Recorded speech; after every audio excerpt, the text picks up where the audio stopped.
कल हमारे एक क्लाइंट ने काफ़ी इनोसेंट सा सवाल हमसे झिझकते हुए किया। उन्होंने कहा कि मेरे कुछ दोस्तों ने बताया, गौरव तुम्हें इस म्यूचुअल फंड के बिजनेस में बहुत सारी कमाई होती है, और मैंने NSDL की रिपोर्ट में देखी है, उसमें कमीशन करके एक कॉलम था जिसमें बहुत ज़्यादा पैसे लिखे हुए थे। कुछ देर बात करने के बाद हालांकि उन्हें बिल्कुल समझ आ गया, मगर मैंने सोचा क्यों ना एक वीडियो बनाया जाए एक पूरी पारदर्शिता के साथ, क्योंकि फाइनली जितना एक इन्वेस्टर और वेल्थ कंसल्टेंट के रिश्ते में पारदर्शिता रहेगी, ये जो फाइनेंशियल जर्नी है वो उतनी ही अच्छी रहेगी, वो उतनी ही कंफर्टेबल रहेगी। तो ये वीडियो इसी के लिए है कि एक अगर म्यूचुअल फंड का बिजनेस आपको शुरुआत करनी है तो कौन से खर्चे आपके होंगे, कौन से कमाई आपकी होगी। सबसे पहले तो एज अ क्लाइंट आप समझ लीजिए कि आप या तो डीमैट खोल के खुद से ही स्टॉक सेल और परचेज करने का निर्णय ले सकते हैं, हाथ आजमा सकते हैं, मगर आपको पता है इसमें रिस्क बहुत होता है। So you go to a mutual fund route, जहाँ पे there is a fund manager who diversify your money into more than 70 to 80 stocks. ये जो स्टॉक होते हैं large, mid, small, flexi, sectoral theme, they are variety of the funds are there. 2600 funds हैं total market में। इसमें equity और bond का proportion को बैलेंस करते हुए अलग फंड्स बनाए जाते हैं। इनकी प्रासंगिकता मार्केट के वैल्यूएशन पे अलग अलग वैल्यूएशन पे अलग अलग होती है। तो ये जो टीम होती है, जो फंड मैनेजर होता है, उसे जिस स्ट्रैटेजी के फंड में आप पैसे देंगे वो उसी स्ट्रैटेजी के अंतर्गत काम कर सकता है। मान लीजिए कोई स्मॉल कैप का फंड मैनेजर है और आपने स्मॉल कैप फंड में पैसे डाले हैं, तो he can buy only small cap stocks for you. Even if the market is not very rosy for small cap, he cannot buy a large cap fund for you. So who is going to decide finally to switch from a small cap to mid cap to large cap, or from equity to bond, or from commodity like silver and gold? So इसके लिए obviously fund manager cannot reach lakhs of the customers, so that is why they impanel financial consultants. Now a financial consultant is somebody who is not biased towards a particular company.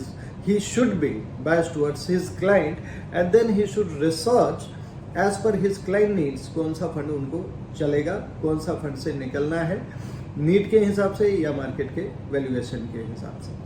अब ये सारे कार्यक्रम को चलाने के लिए एक TER होता है, टोटल एक्सपेंस रेशियो, जो कि एक हर म्यूचुअल फंड में 1.5% से 2.5% तक का हो सकता है। 2.5% is at the top end of the funds. This also depends upon fund कितना पुराना है, कितना नया है, ब्रांड कौन सा है। So different products will give you different expense ratios. The products which are liquid funds, उसमें 0.1% तक का भी TER रेशियो होता है, और there will be products where you will have a higher end expense ratio. So finally एक average अगर equity fund की बात किया जाए, इक्विटी फंड की, तो उसमें जो एक्सपेंस रेशियो होता है 1.5% का average. So out of that 1.5%, the entire money is not given only to a distributor. It's a ratio. Some company may give 50-50, company खुद रखेगी और बाकी पैसे डिस्ट्रीब्यूटर के साथ शेयर करेगी। There are few company जो 60-40 करेगी। It obviously depends on बड़ा ब्रांड, छोटा brand. I mean the bigger brands will say कि भैया धंधा तो मेरे नाम से भी आता है, so why should I give you more? So this will depend upon company to company. So finally एक डिस्ट्रीब्यूटर के हक में जो पे आउट आता है from an equity fund 0.75% as an average आता है। फ्रॉम ए हाइब्रिड फंड भी इतना ही आता है, मगर जैसे ही डेट फंड की बात करते हैं तो ऑन एन एवरेज 0.4% एक डिस्ट्रीब्यूटर का पे आउट होता है। ये जो 0.4% की बात करी या 0.75% की बात करी, ये इकट्ठा नहीं आता है, ये पूरे साल का पेमेंट होता है, और इसको 12 से डिवाइड करके पर मंथ उसकी पेमेंट बनती है। अब आगे चलते हैं। ये जो मंथली जो आपको पेमेंट आएगा 12 से डिवाइड करने के बाद, that is inclusive of GST। So 18% की GST you have to pay on whatever you are receive. GST के बाद there is a component which is called income tax. तो इनकम टैक्स आपको ये बता दूं कि इंडिविजुअल में तो आप 10%, 20%, 30% के स्लैब्स देखते हैं, but in the case somebody is working as a corporate, उसमें एक ही स्लैब होता है 30% का। सो अब बहुत सारे लोग ऐसा कहते हैं, अरे तुम तो खर्चे दिखा सकते हो, खर्चे दिखा के टैक्स कम कर सकते हो। देखिए, खर्चे दिखाने वाली बात, आपको खर्च करना पड़ेगा। It's a real expenditure. Unless you decide to be unethical and taking all the illegal measures. But of course, अगर आप एक ऑर्गेनाइजेशन बनाने चले हैं तो आपको इलीगल एक्टिविटी से दूर रहना पड़ेगा. So ethically, you have to pay 18% GST and 30% tax over the remuneration. So how much that makes? 48%. 2% का सेस लगा के 50% आ जाता है. So from an equity fund which an average is giving you 0.75%, 50% उसका खाली आपका टैक्स में चला जाता है. अब बच गया बचा हुआ पैसा 0.75% का 50% लगाओ तो 37 पैसे के करीब होता है. उसको 12 से डिवाइड करो, वो पर मंथ है. इस बिजनेस को करने के लिए ऐसा नहीं है आपने झोला उठाया, घर से बाहर निकल गए और आपको बिजनेस आना शुरू हो गया. You have to make a big team of people who should work with you to take care of your clients, right? क्योंकि म्यूचुअल फंड में आपके क्लाइंट 200, 250, 300. मैं चूंकि सिर्फ रिटायरी सेगमेंट में काम करता हूं तो जो टोटल क्लाइंट बेस मेरा अभी 350 का है. That is very lesser. अगर जितना टोटल हम लोग 150 म्यूचुअल फंड अभी PMS 150 करोड़ का अभी मैनेज कर रहे हैं, तो सेम AUM कोई एक दूसरा व्यक्ति जो रिटेल कस्टमर या यंग पीपल से भी डील कर रहा है उसके पास 2000 से 3000 4000 नॉर्मली क्लाइंट्स होते हैं. So it is practically impossible कि एक इंडिविजुअल उसको हैंडल कर सके. Even it is impossible for us handling 350 clients. So you will have to make different departments of people working for you, right?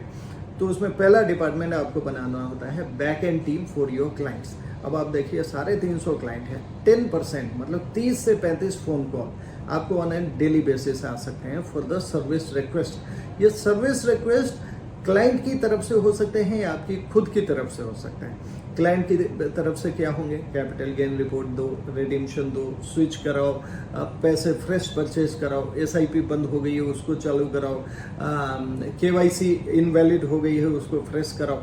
So in number of things, address change कराओ, nominee change कराओ, bill बनाओ. They are in number of service request you will be receiving on a particular date. So obviously you will have to make a efficient back-end team to cater and to keep your clients satisfied, right? So ये back-end team हो गई.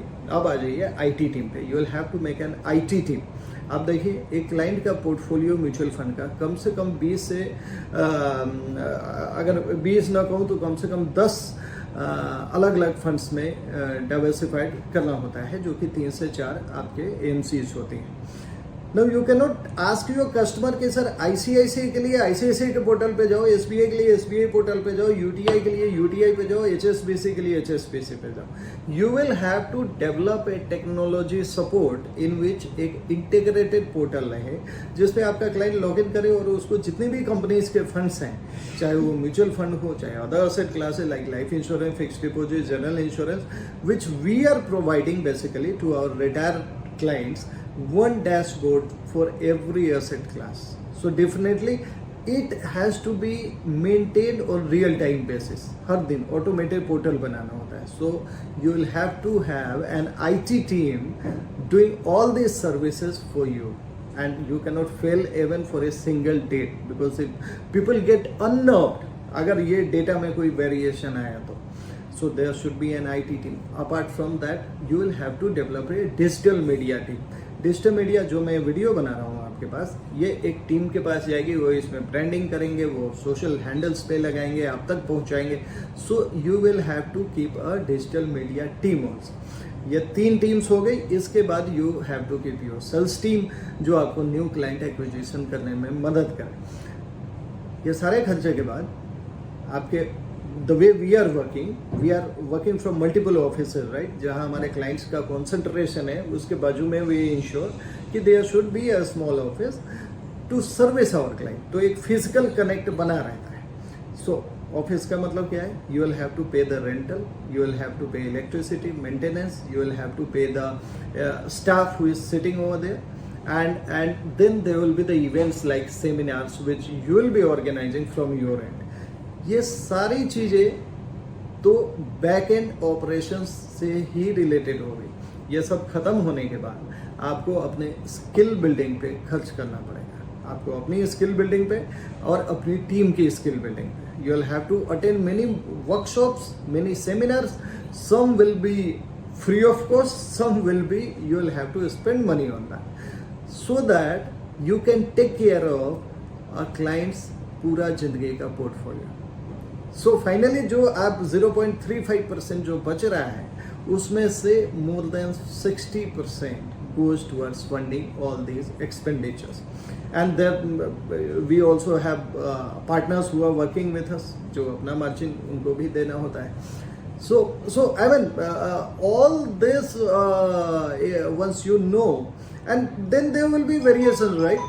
There are different kinds of mutual fund distributors who are working on this area. So some is working पुराने thumb rule पे, cost नहीं afford कर पाएंगे तो क्या करेंगे? एक क्लाइंट के एज 100 में से एज घटा दो, उतना इक्विटी कर दो, थोड़ा बॉन्ड कर दो, थोड़ा सिल्वर गोल्ड कर दो, एक थियोरेटिकल पोर्टफोलियो बना दिया और 10 साल के लिए छोड़ दिया. If you are dealing with a retired client you won't have that leverage. आपका retired client have plenty of time to monitor the portfolio and he may get unnerved seeing the high amount of variations in the portfolio. हम लोग जैसे manage करते हैं static portfolio हम नहीं बना सकते. एक स्टैटिक पहले रिक्वायरमेंट के हिसाब से बनाते हैं, डेट का पोर्शन ज़्यादा रखते हैं और इक्विटी में हम डिप्स को एंट्री बाई करते हुए इक्विटी की एक्सपोजर बढ़ाते हैं. इससे दो बातें होती हैं. We get lot of benefits in holding our clients when market scenario is very dicey. So ऐसा करके वी आर ग्रोइंग. आपका प्यार हमें मिल रहा है, आपका सहयोग हमें मिल रहा है. 100 करोड़ बेचे होंगे हमने और वैल्यूएशन 150 करोड़ है. ये सब पिछले 3 सालों में किया है. It's very important. Whatever comes into your mind, discuss with me. I won't be able to reach 350 clients at one time, but these videos will keep you and me in perfect resonance. And still there are certain queries, free happy to write to us. हम आपको income taxation का free of cost service भी दे रहे हैं. That is again one basket. We have to pay the chartered accountants per client. That's no, there are no free lunches gentleman. And once you are professional you have to work like a professional. धन्यवाद. बातें करते रहेंगे, मिलते रहेंगे. कोई भी query, कोई भी doubt, clear talk from heart.